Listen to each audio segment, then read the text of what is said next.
Pemirsa, aksi demo blokade jalan rusak antara Kecamatan Rambi Puji hingga Kasihan, Jember, Jawa Timur berakhir adu mulut antara warga dengan aparat kepolisian.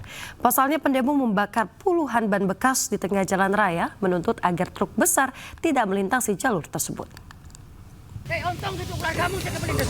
Keluarga ini Pak, kemenindes. Ya jangan gitu ya rakyat, gitu ya Pak. Rakyat gimana ini? Inilah aksi demo yang dilakukan beberapa warga desa Kasihan, Kecamatan Puger, Jember. Dengan memblokade kendaraan besar seperti truk tronton yang melaju dari Kecamatan Rambu Puji hingga Puger, tepatnya di pertigaan Kali Putih. Keberadaan truk besar tersebut menurut warga merusak jalan raya sehingga di kawasan tersebut sering terjadi kecelakaan lalu lintas bahkan hingga menewaskan warga. Geram dengan keberadaan jalan yang rusak, salah satu pendemo kemudian membakar ban bekas di tengah jalan hingga memicu api yang besar.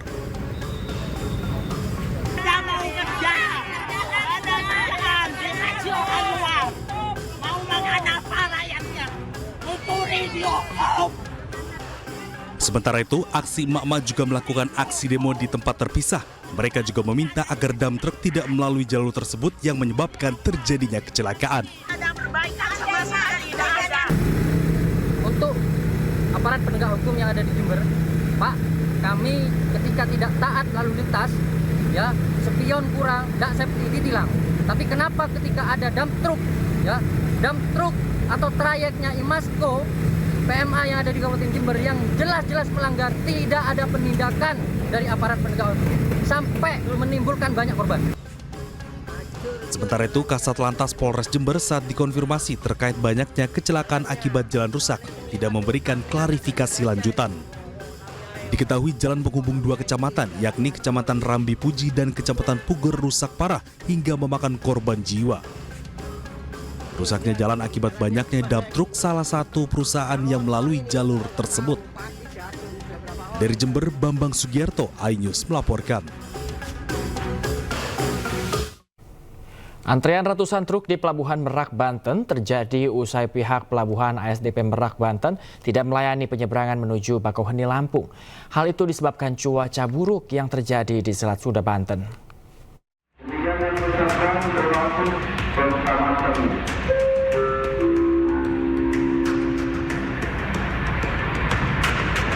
Dampak cuaca buruk yang terjadi di Pelabuhan Merak, Banten mengakibatkan antrian panjang kendaraan terjadi. Sejak pagi, pihak Pelabuhan ASDP Merak, Banten menutup penyeberangan menuju Pelabuhan Bakauheni, Lampung akibat faktor cuaca buruk. Berdasarkan informasi BMKG, dengan perakiraan cuaca wilayah Banten berpotensi terjadinya hujan sedang disertai angin kencang. Masyarakat dengan kendaraan besar seperti truk yang akan menyeberang melalui Pelabuhan Merak diimbau agar beristirahat sementara di rest area kilometer 43 atau kilometer 68. Mau kemana Mas? Mau ke Lampung. Oh ke Lampung. Ya. Mas ngeliat kondisi ini kenapa belum jalan nih? Ini cuacanya buruk. Oh cuaca buruk. Untuk sekarang berarti menunggu ya? Iya lagi menunggu dulu.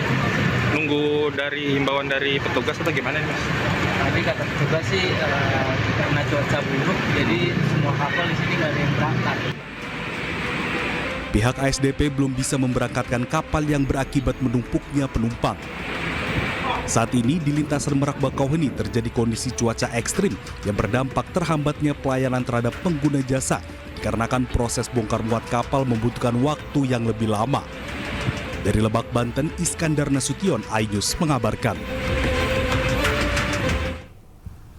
Kita ke informasi berikutnya, pemirsa. Fakta baru terungkap usai pemeriksaan terhadap remaja yang membunuh ayah dan juga neneknya. Polisi tidak menemukan adanya indikasi depresi dan terjerat judi online pada pelaku seperti yang diberitakan sebelumnya.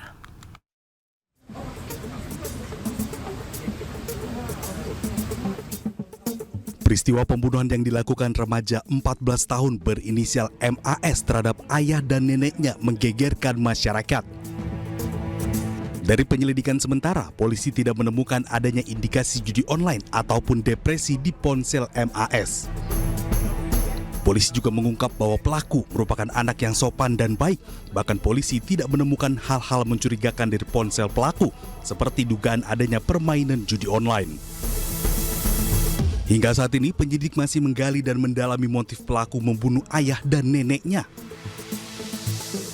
Ya kalau di dalam HP-nya tidak ada yang itu, hanya saja ya setelah kita dalami kemudian kita tanyakan, dia memang selalu belajar. Memang setiap orang tua pasti anaknya pintar ya, menginginkan pintar. Nah, setelah kita tanya ya, kita gali ke anak yang berkonflik dengan hukum, ya betul dia memang disuruh belajar.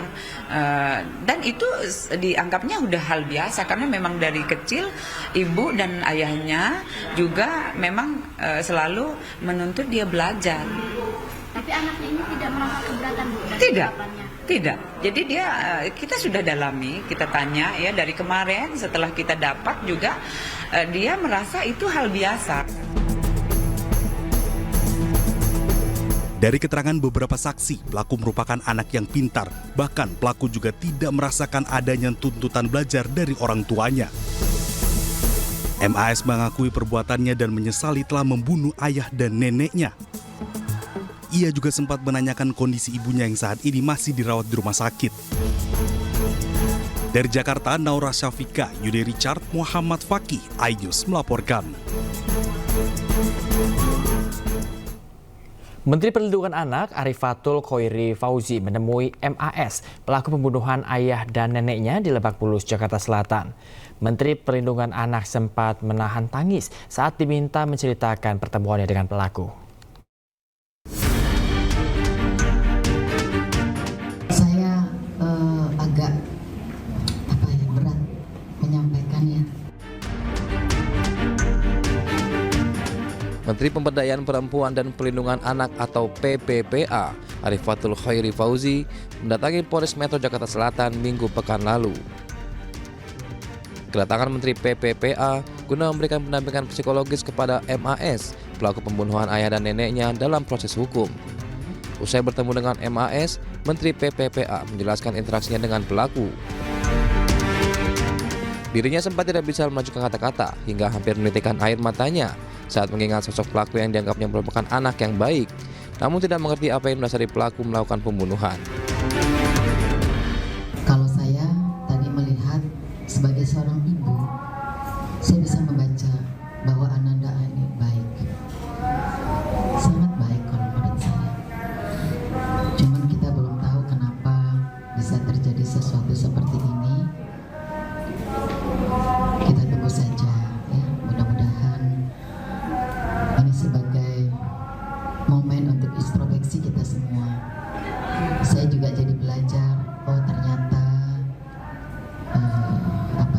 kita punya anak ini juga tidak semudah yang dibayangkan gitu. Jadi keterbukaan, komunikasi gitu. Itu yang menjadi prioritas ya, pengasuhan pola asuh di keluarga. Iya, saya agak berat menyampaikannya. Ya gitu aja, makasih ya. Sementara itu, seorang psikolog keluarga mengatakan terdapat sejumlah faktor mengapa seorang anak bisa tega membunuh orang tuanya.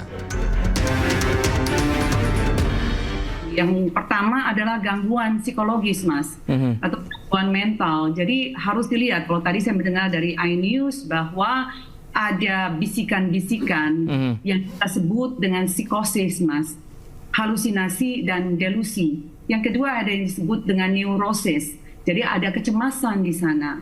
Ada gangguan kecemasan, anxiety disorder, ada depresi di situ, ada bipolar di sana, atau gabungan daripada keduanya yang disebut dengan gangguan psikopatologis. Lalu yang ketiga yang harus kita tahu, apakah ada kecanduan, adiksi lainnya, misalnya judi online yang akhirnya membutuhkan uang yang banyak dan tidak dipenuhi, atau mungkin ada yang disebut dengan gangguan daripada narkoba, nafza, alkohol yang ada di sana. Faktor lainnya menurut psikolog keluarga adalah masalah-masalah yang dialaminya yang tidak mampu diceritakan kepada orang lain, namun tidak bisa diselesaikannya sendiri. Tim Liputan iNews melaporkan. Pemirsa, rekaman CCTV yang diduga berisi penembakan Gama Rizky Nata, seorang siswa SMK di Semarang, Jawa Tengah, yang diduga dilakukan oknum polisi Aibda R beredar di masyarakat. Dalam video tidak terlihat adanya tawuran antar kelompok remaja seperti yang disampaikan oleh polisi sebelumnya.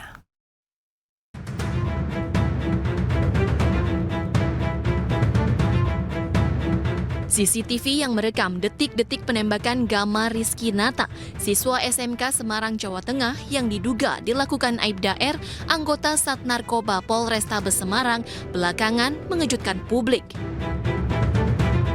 Dalam rekaman CCTV, pria yang diduga Aibda R melepaskan tembakan langsung ke arah 3 sepeda motor yang melintas di depannya.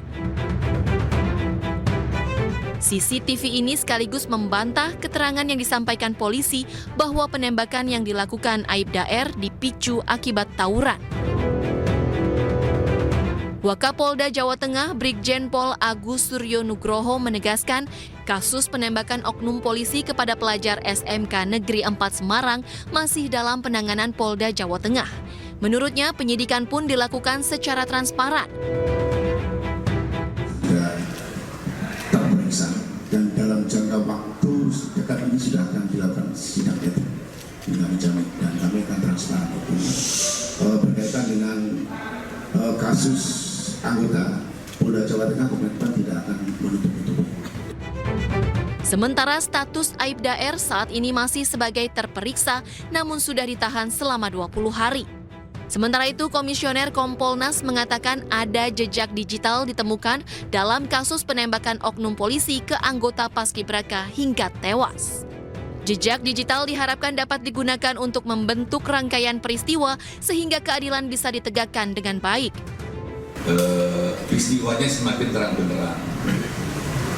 Peristiwanya bagaimana, siapa saja yang ada di situ terang benderang karena tidak bisa terbantahkan. Apalagi dengan adanya video, kan proyek video ini siapa itu juga dilakukan.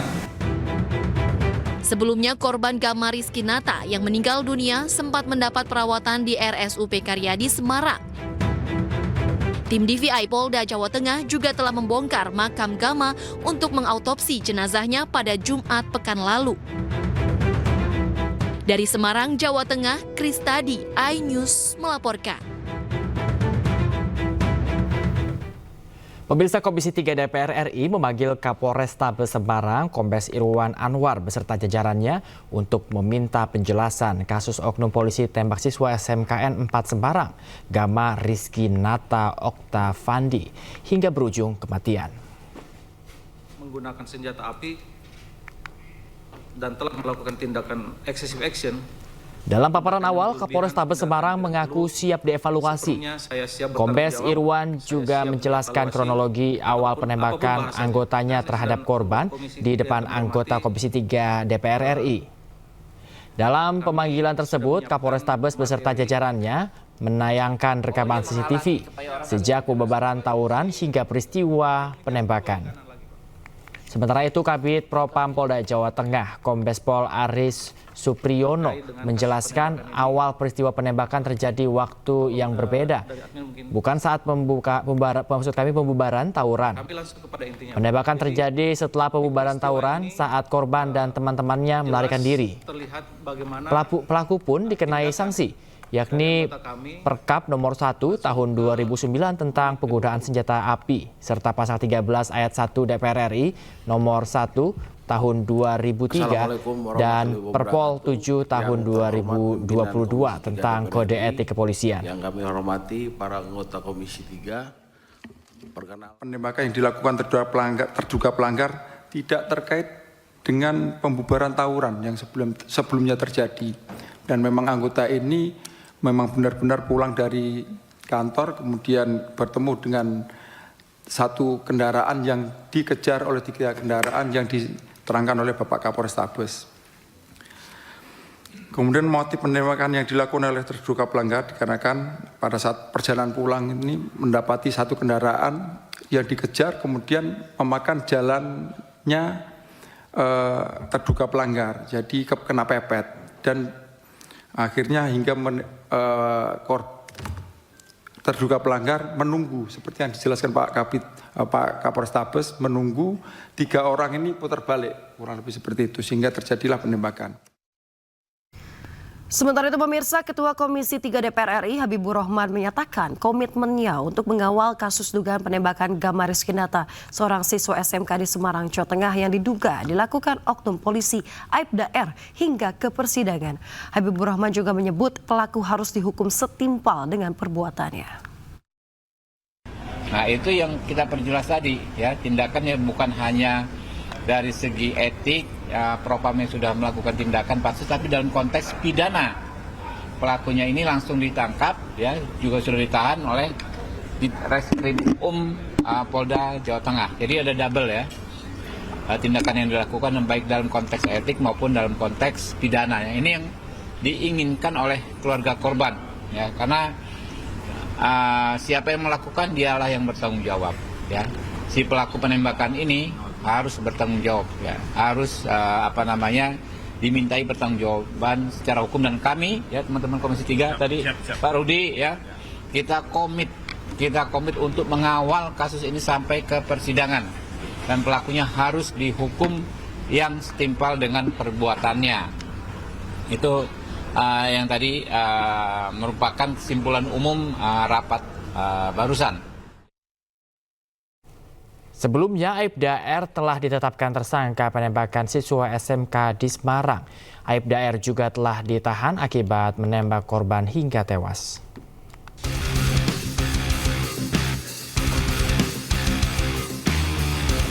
Aibda R terbukti menembak siswa SMK hingga tewas di Jalan Simongan, Semarang, Jawa Tengah.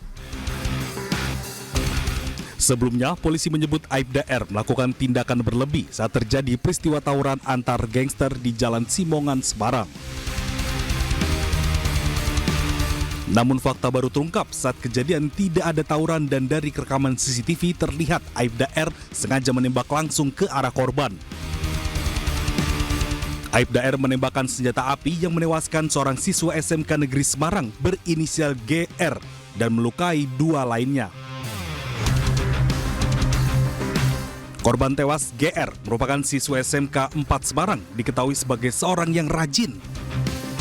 Korban merupakan salah satu siswa berprestasi dan anggota Paskibraka. Akibat perbuatannya, Aibda R ditetapkan sebagai tersangka dan telah dijebloskan ke penjara. Dari hasil pemeriksaan sementara, Aibda R melanggar pasal 338 dan 351 KUHP tentang menghilangkan nyawa orang lain. Sementara terkait pelanggaran kode etik dalam penyalahgunaan senjata api masih dilakukan pemeriksaan. Tim Liputan iNews melaporkan.